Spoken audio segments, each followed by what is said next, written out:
The Book Essence Podcast. Ep.3. The Psychology of Money. Hey there, listeners, and welcome back for another deep dive. Excited to be here. Today, we're going to be looking at Morgan Housel's The Psychology of Money.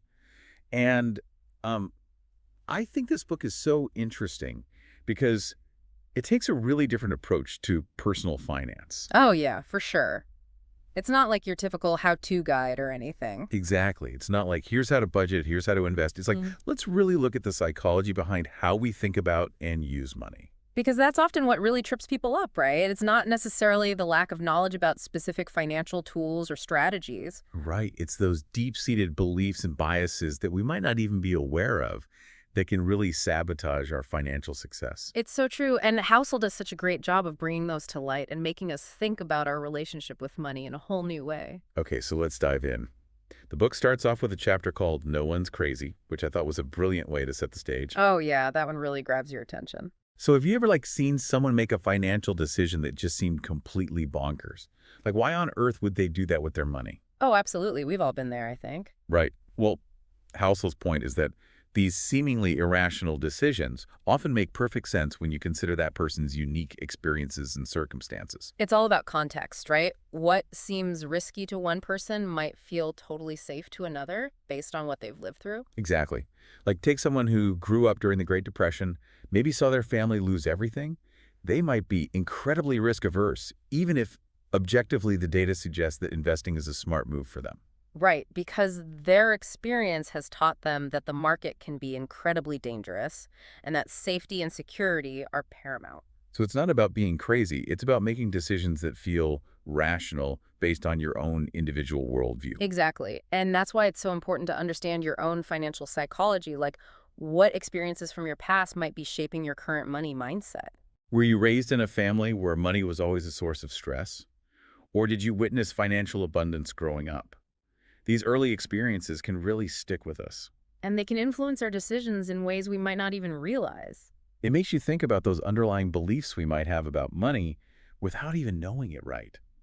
Like if you grew up hearing your parents say, money doesn't grow on trees, or we can't afford that, those messages can really seep into your subconscious.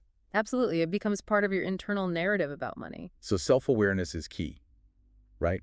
Like take some time to reflect on your own financial journey. What experiences from your past might be influencing your current money habits and beliefs? I think that's such valuable advice. Yeah. Really take the time to understand where you're coming from. Okay, so now that we've kind of set the stage, let's move on to Chapter 2, which dives into the fascinating and often humbling realm of luck and risk. This is one of my favorite chapters. It's such a reality check. I know, right? So Housel starts this chapter with a story about Bill Gates that really highlights how much of success can be attributed to chance. The Bill Gates story? Oh, yeah. Everyone loves that one. So, Bill Gates founded Microsoft, one of the most successful tech companies in history. But here's the thing.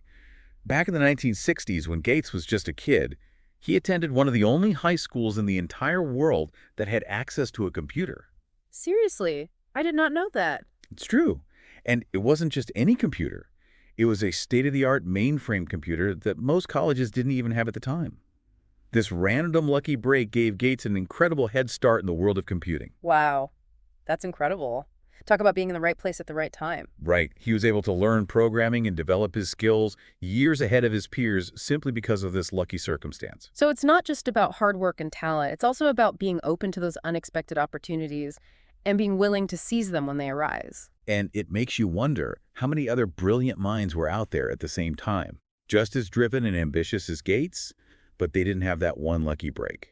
It really makes you think about those what-if moments in life, right? Like, what if Gates had gone to a different high school? Would Microsoft even exist today? And Housel calls these tail events, those rare, unpredictable occurrences that have an outsized impact on the course of our lives. And they can be positive or negative, right? It could be a chance encounter that leads to your dream job or an unexpected accident that derails your plans.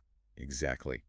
We often underestimate the power of these seemingly small moments, but they can have a ripple effect that changes the entire trajectory of our lives. And so it's really about recognizing that we don't have complete control over everything, right? There's always an element of chance involved. It's a humbling realization, isn't it? Yeah. And Housel drives this point home with another story about Kent Evans, Bill Gates' close friend and classmate at that same high school. Oh, yeah. I remember that story. It's heartbreaking. Evans shared Gates' passion for computers and was, by all accounts, equally brilliant.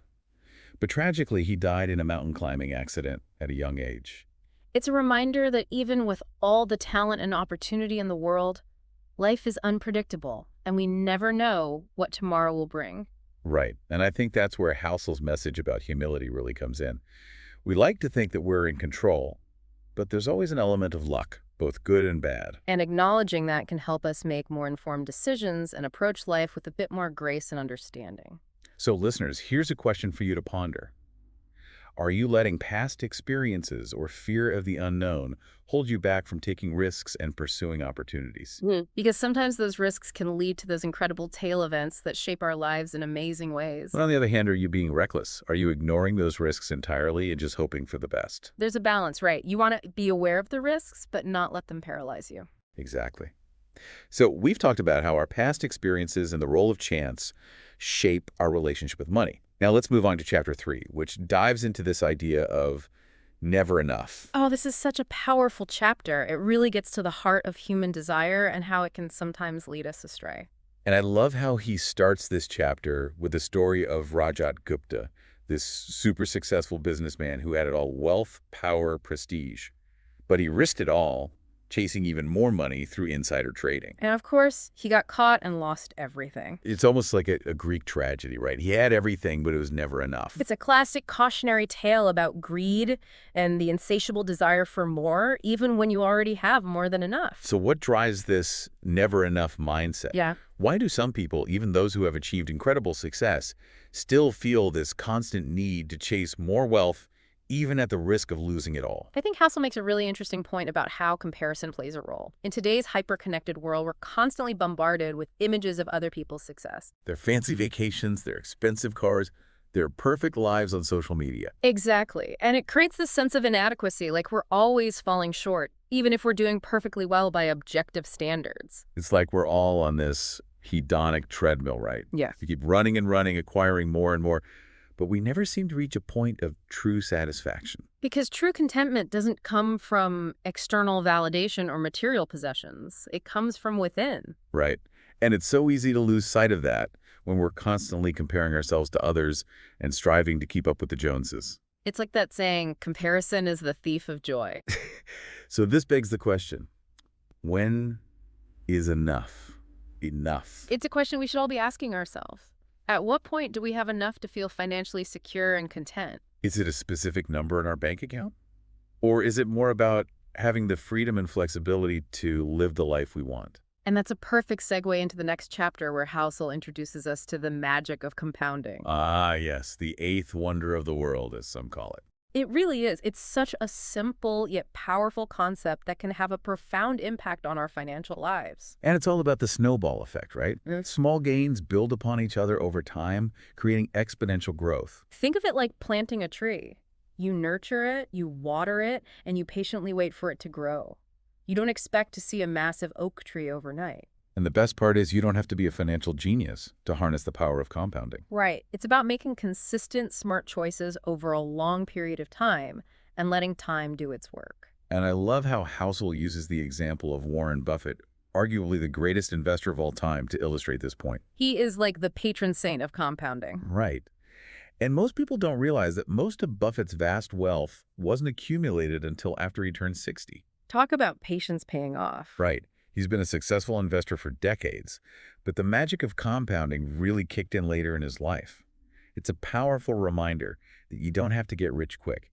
You just need to start early. Stay consistent and let time be your greatest ally. Absolutely. It's not about timing the market or finding the next hot stock. It's about playing the long game and letting compounding work its magic. So that wraps up our discussion on the first 4 chapters of The Psychology of Money. We've covered a lot of ground already, but there's so much more to explore. I know, right? This book is just jam-packed with insights. It really is. So we'll pick up with Chapter 5 in Part 2 of our deep dive into The Psychology of Money. Until then, Happy listening. See you next time. Welcome back, listeners. We left off talking about the incredible power of compounding and how even those small, consistent actions can lead to huge results over time. I know it's like mind-blowing when you think about it, right? Yeah. Those small choices we make today can have such a massive impact on our future. Absolutely. And that leads perfectly into Chapter 5, where Housel asks this thought-provoking question. Is it harder to get rich or to stay rich? It might seem counterintuitive, but staying wealthy can actually be even more challenging than building wealth in the first place. Oh, I can totally see that. Getting rich often requires boldness, risk-taking, that willingness to jump on opportunities even if there's a chance of failure. Yeah. But staying rich, that demands a different set of skills, right? Absolutely. Think of it like this. Building wealth is like climbing a mountain. It takes a lot of effort, determination, maybe even a bit of luck to reach the summit. But staying wealthy is like walking a tightrope at the top of that mountain. You need balance, focus, and a constant awareness of the risks around you. One wrong step, and you could lose it all. Wow, that's a great analogy. So what are some of the key differences between the getting rich mindset and the staying rich mindset? Well, getting rich often involves taking big swings, being comfortable with uncertainty, and maybe even embracing a bit of leverage or debt to accelerate growth.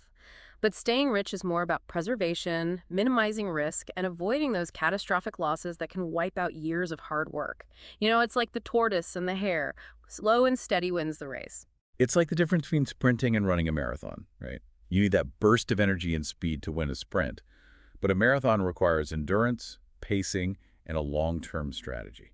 I like that comparison. And those classic examples of lottery winners who go broke? Housel uses them to illustrate this point. They had the getting rich part down, but they lacked the skills and discipline to manage that steady wealth. They fell into the trap of overspending, making impulsive decisions, and failing to adapt to their new financial reality. It's a cautionary tale for all of us, isn't it? It's a reminder that true wealth isn't just about having a lot of money at a certain point in time. It's about building a sustainable financial foundation that can weather the storms and provide long-term security. Couldn't agree more. It's about shifting from a scarcity mindset to an abundance mindset. It's about building a life where you feel financially secure and in control, rather than constantly chasing the next big win. Okay, so we've got to be smart about how we handle our money once we have it. Now, let's circle back to the concept of tail events that we touched on earlier. In Chapter 6, Housel really dives deep into the idea that success, both in investing and in life, is often driven by a few extraordinary wins, not just consistent average performance. Yes, this is a really important concept to grasp, especially when it comes to investing.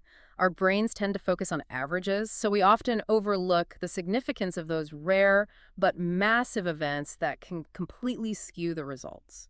Right. So it's like that one investment that explodes in value, or that one career break that catapults you to success. Those tail events can have a disproportionate impact on our overall outcomes. You got it. And if you happen to own those few high-flying stocks, you'll reap outsized rewards. But if you miss out on those tail events, your returns might be much more modest. So it's a reminder that investing is not just about picking winners, it's also about being exposed to those potential outliers. But isn't that kind of a gamble, though? Like, how do you know which companies are going to be the next Amazon or Apple? That's the million-dollar question, isn't it? And the truth is, no one knows for sure. That's why diversification is so important. You want to spread your bets across a range of different companies and industries to increase your chances of capturing those tail events. So it's not just about picking individual stocks. It's about building a portfolio that gives you exposure to a wide range of potential outcomes, right? Kind of like hedging your bets. Exactly. And it's not just about investing either. This concept applies to many aspects of life. Think about careers. Most people have a relatively linear career path. But for some, a single opportunity, a single connection can lead to an extraordinary outcome. It's like that one connection you made that led to your current job, the one that seemed small at the time but had a huge impact down the road. Yes, those are the tail events we need to be open to. We need to be willing to step outside of our comfort zones, take calculated risks, and put ourselves in positions where those serendipitous moments can occur. It's all about putting yourself out there right. Now let's shift gears a bit and talk about the true purpose of money. In Chapter 7, Housel eloquently argues that real wealth isn't about accumulating possessions or bragging rights. It's about having freedom and control over your time. I love that point. It really gets to the heart of why we work so hard and strive for financial success. It's not just about the money itself, it's about what that money enables us to do with our lives. Yes, it's about having the freedom to choose how you spend your days, where you work, and who you spend your time with. It's about having options and the ability to live life on your own terms. It's about living a life of purpose and meaning rather than just chasing a paycheck. And he also talks about this trap of trading freedom for status. We chase those bigger paychecks and promotions, but often at the expense of our personal time and well-being. We get caught up in this cycle of work, work, work, always striving for more, but never really feeling like we have enough. It's like climbing a never-ending ladder. You reach one rung, thinking it will bring you freedom, but then you quickly realize there's another rung above it demanding even more of your time and energy. It's exhausting, isn't it? And it begs the question, what are we truly working towards? Is it financial freedom, or is it just a bigger cage gilded with status symbols? It's a question worth pondering, listeners. What does financial independence truly mean to you? Is it about having a massive bank account? Or is it about having the flexibility to live a life that aligns with your values and priorities? Right. What do we really want our lives to look like? Now, this brings us to a really interesting observation that Housel makes in Chapter 8, The Man in the Car Paradox. He points out that we often buy expensive things to impress others, but those others rarely admire us in the way we expect. It's funny, isn't it? We think these material possessions will make us feel important and respected, but in reality, they often have the opposite effect. People might envy our things, but they don't necessarily respect or admire us for having them. It's like that saying, you are not your car. People can see right through that, you know. Right. It's a subtle but important distinction, and it makes you wonder, why do we fall into this trap of buying things to impress other people? Well, Housel suggests it often stems from this deep-seated need for validation and belonging. We want to fit in, to be accepted, to be seen as successful in the eyes of others. And in our materialistic society, we've come to equate success with possessions. It's a fascinating insight into human behavior, and it makes you question your own motivations for those purchases. Are you buying things for yourself because they bring you joy or make your life easier? Or are you buying them to impress others, to project this image of success that might not even be true? It's a great reminder to be mindful of our spending habits and to examine the reasons behind our purchases. Are we buying things to fill a void, to seek validation, or to truly enhance our lives? It's a question we should all be asking ourselves regularly. And this leads beautifully into Chapter 9, Wealth is What You Don't See. Housel challenges this common misconception that wealth is all about flashy displays of money. He argues that true wealth is often hidden, residing in savings, investments, and the freedom those things provide. It's about recognizing that true wealth isn't about keeping up with the Joneses or showing off how much you can spend. It's about building a financial fortress that provides security, options, and peace of mind. And so he gives this example, right? Imagine two people. One driving a luxury car but drowning in debt. The other living modestly but with millions in the bank. Who's truly wealthy? Right. It's not about appearances. It's about what's beneath the surface. It's about having a solid financial foundation that allows you to live a life of freedom and abundance, even if it's not on full display for the world to see. And you know what? This brings us to Chapter 10, where Housel emphasizes the often overlooked power of saving. It's like the unsexy part of personal finance, but it's so important. It really is. He argues that saving isn't just about putting money aside for a rainy day. It's about building a foundation of financial security and freedom. And unlike investing, which can be unpredictable and volatile, saving is entirely within our control, right? We decide how much we save, and we reap the rewards of that discipline. Exactly. It's about taking ownership of your financial well-being rather than relying on external factors like market performance or luck. Saving is about making a conscious choice to prioritize your future self over your present desires. Delaying gratification, which can be so hard in today's world. You're telling me. We live in a consumer culture that encourages instant gratification and makes it so easy to overspend. But Housel argues that saving is more about mindset than it is about math. It's about shifting your perspective from, I can afford this, to do I really need this? And I think that's so important. It's about aligning our spending with our values. Do we want to spend our money on things that bring us lasting joy and fulfillment? Or do we want to waste it on stuff that we'll forget about in a week? Couldn't agree more. And that leads us to Chapter 11, where Housel introduces a concept that I think is incredibly important. The idea of reasonable versus rational decision-making. This is one of those ideas that just makes you stop and think, oh yeah, that makes sense. It's such a game changer Yeah. because it acknowledges that we're not always going to make the most mathematically optimal financial choices. We're humans, not robots. Mm. We have emotions, biases, and sometimes those emotions lead us to make decisions that might not make sense on a spreadsheet, but they make perfect sense in the context of our lives. Exactly. It's about finding that balance between logic and emotion.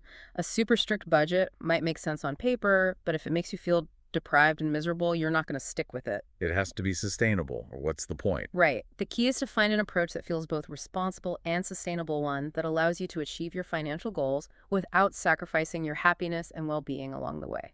You've got to live your life too. Okay, now let's talk about surprises. Because in Chapter 12, Housel drops this truth bomb. The biggest financial events are usually the ones that no one sees coming. Oh yeah, he dives into a whole series of historical examples, doesn't he? Market crashes, tech booms, unexpected recessions. It's a humbling reminder that we can't predict the future no matter how much data we analyze or how many experts we consult. And so it's all about being prepared, Yeah. right? What's the takeaway here? If we can't predict the future, how do we plan for it?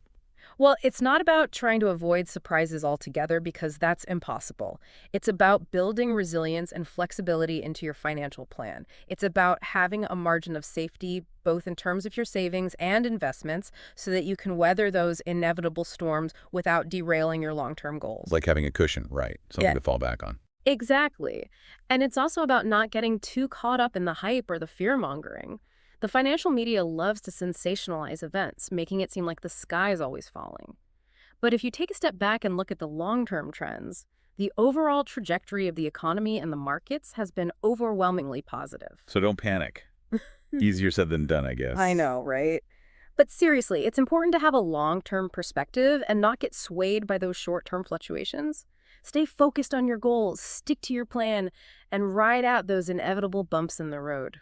Now, speaking of bumps in the road, Chapter 13 focuses on the importance of leaving room for error in our financial plans. Because let's face it, life rarely goes according to plan, right? Yeah, I know. It's more like a choose-your-own-adventure book with unexpected twists and turns at every page.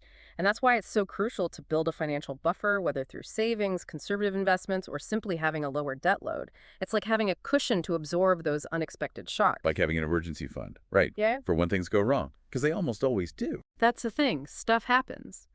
And Housel also talks about the danger of over-optimism, that tendency to assume the best-case scenario will always play out. But that kind of thinking can lead to financial ruin, especially if you're not prepared for those inevitable setbacks. So don't be delusional. Have a backup plan. How do we find that balance between optimism and caution? How do we plan for the unexpected without becoming overly pessimistic or risk-averse? It's a delicate dance, isn't it? But I think it comes down to having a realistic assessment of your own situation, understanding your risk tolerance, and building in a margin of safety.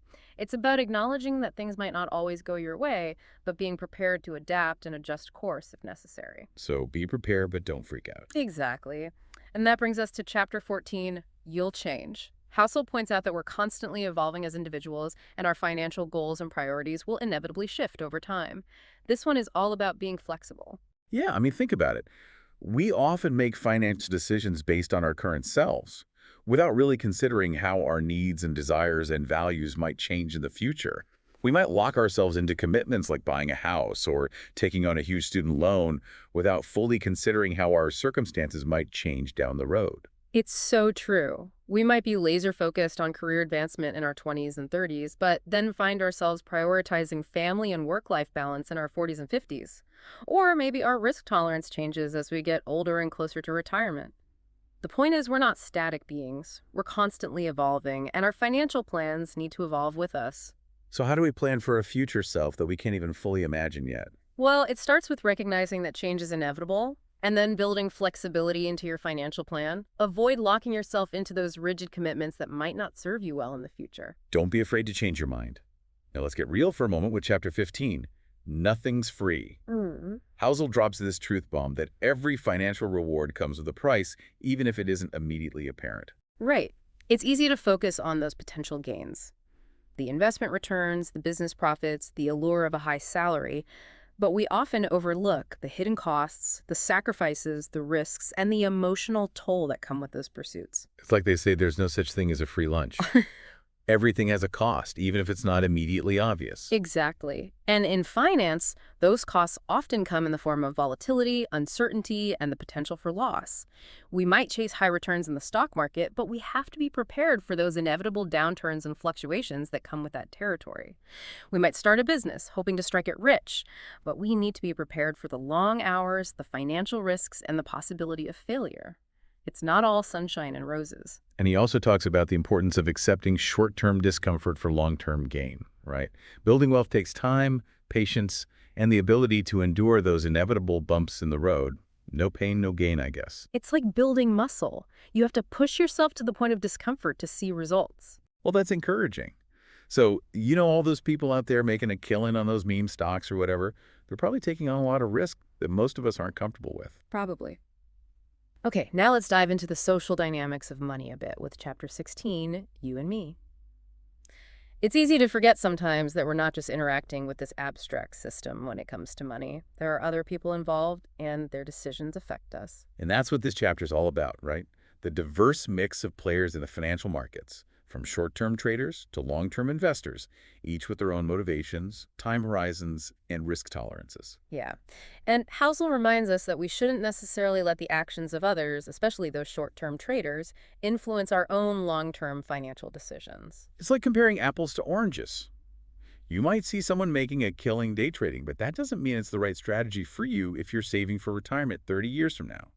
You have to focus on your own game plan, not get distracted by what others are doing. Exactly. And remember, everyone has their own unique circumstances, risk tolerance, and investment goals. What works for one person might not work for another. The key is to find a strategy that aligns with your own individual needs and objectives rather than blindly following the crowd. Don't just jump on the bandwagon. Do your own research.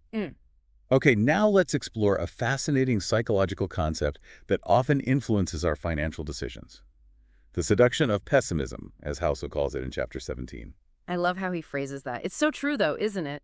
Bad news always seems more urgent and attention-grabbing, while those slow, steady gains often go unnoticed. We're all drawn to drama. We are. It's that negativity bias at work. Our brains are wired to focus on threats and dangers, so we tend to pay more attention to negative predictions, even if they're less likely to come true. It's like that old saying, if it bleeds, it leads. Negative news tends to be more sensational and therefore more captivating to our attention. And of course, the media plays a role in this too, right? Fear-driven stories attract more viewers and clicks, so we're constantly bombarded with news about market crashes, recessions, and impending doom. Makes you want to just bury your money in the backyard and forget about it. Seriously, it's important to be mindful of the information we consume and to seek out balanced perspectives. Don't let that constant barrage of negativity skew your perception of the financial world. Remember, despite those inevitable downturns, the overall trajectory of the economy and the markets has been one of growth and progress. Pessimism might feel more realistic in the short term, but optimism is what ultimately drives long-term success. Don't get caught up in the doom and gloom. Now let's delve into some truly mind-bending insights from Chapter 18, When You'll Believe Anything. This chapter is all about the power of narratives and how they shape our financial decisions. We love a good story. We do. And in finance, those narratives can be especially dangerous. We might convince ourselves that a certain stock is going to skyrocket because we've heard a compelling story about the company's potential.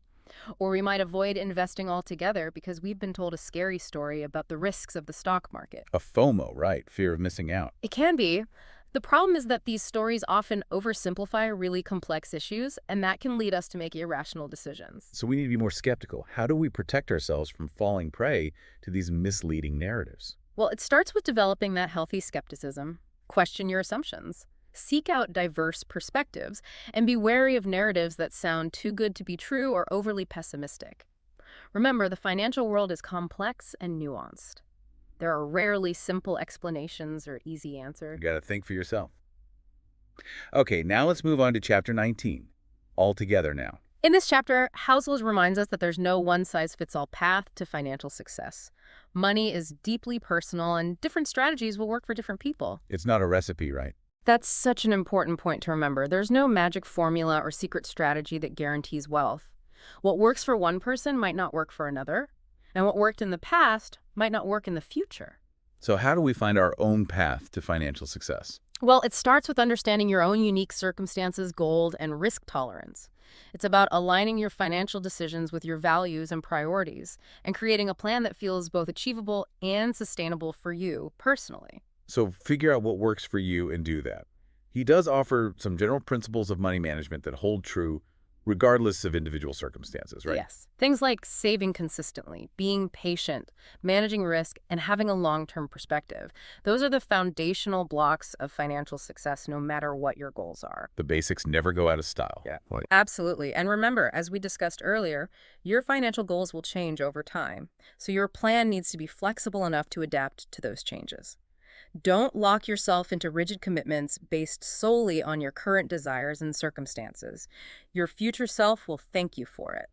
okay, I think we need to pause here for a second and let our listeners process all this incredible information. We'll be back in just a minute for the final part of our deep dive.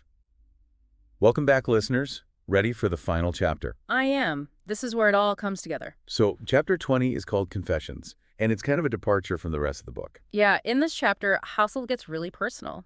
He steps back from the analytical and shares his own reflections on money and his own financial philosophy. And what I love about this chapter is that he's not presenting it as the right way to manage money. It's more like, here's what works for me, and maybe it'll resonate with you too. Exactly. It's about finding what works for you, what aligns with your values and priorities, and what gives you a sense of security and control. He talks about saving aggressively, choosing simple investment strategies, avoiding unnecessary debt.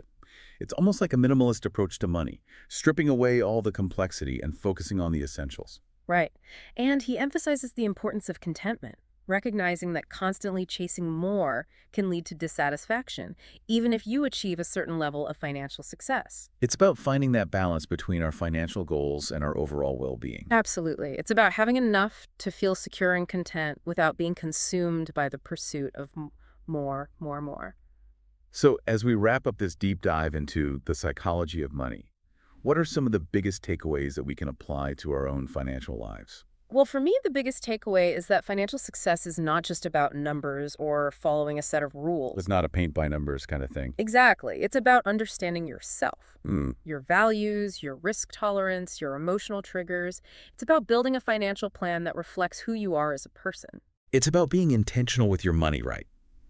Making choices that align with your goals and values, and not just blindly following the crowd. And it's okay to make mistakes along the way. We all do. We're all learning as we go. Financial literacy is a journey, not a destination. So keep exploring, keep learning, and keep striving to improve your relationship with money. It's not always easy, but it's so worth it in the end. Couldn't agree more. Well, that wraps up our deep dive into Morgan Housel's The Psychology of Money. Thanks for joining us. What a great conversation. I hope you all learned as much as I did. Me too. Always love talking about this stuff. And remember, the best investment you can ever make is in yourself. Until next time, keep diving deep.